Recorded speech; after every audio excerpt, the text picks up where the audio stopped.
Salut les amis, coucou les petits loups. Alors aujourd'hui c'est le jour des stats, mais pas que, vous êtes habitués hein.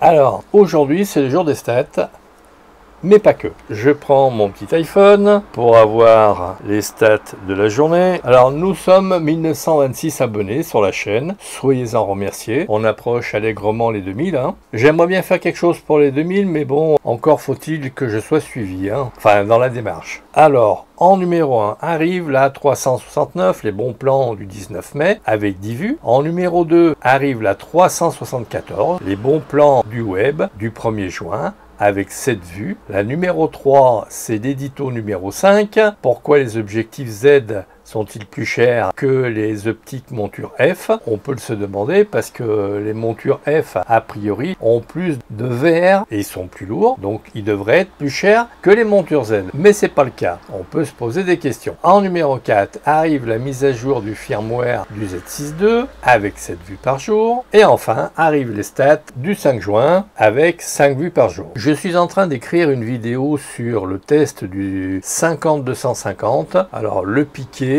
la colorimétrie, de façon à pouvoir vous donner un conseil d'amis, à savoir on achète ou on n'achète pas. Par contre, ce qui est agaçant dans les Z, les optiques Z, c'est que il y a des discriminations. Alors pourquoi tant de haine? Par exemple, le 2470 là que je possède, F4, c'est un S. Pourquoi? On ne sait pas. Pourquoi est-ce que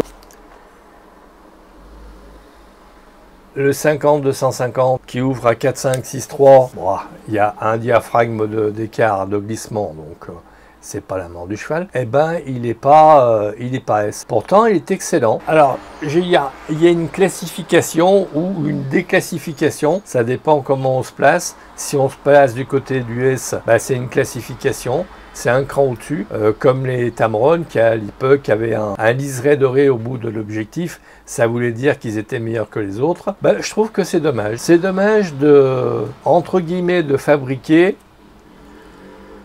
des optiques au rabais. Le 50-1.8 et quant à lui S, tant mieux parce que j'allais dire vu le prix c'est pas donné ces petites choses. Et je pense que dans une vidéo je vais vous conseiller plus d'acheter le kit avec les zooms plutôt que d'acheter un boîtier nu et vous faire plaisir avec une optique fixe comme par exemple ce 50-1.8 qui est au demeurant excellent, mais pas plus excellent que les zooms. J'aime bien Nikon, mais là, on va dire question marketing, ils sont un peu à la ramasse. J'allais dire qu'ils n'ont pas communiqué sur le sujet. Pourquoi le S? On ne sait pas. On sait qu'il y a des optiques qui sont S qui sont meilleures que d'autres, mais pourquoi? Pas d'informations sur le sujet. On ne communique pas sur le sujet.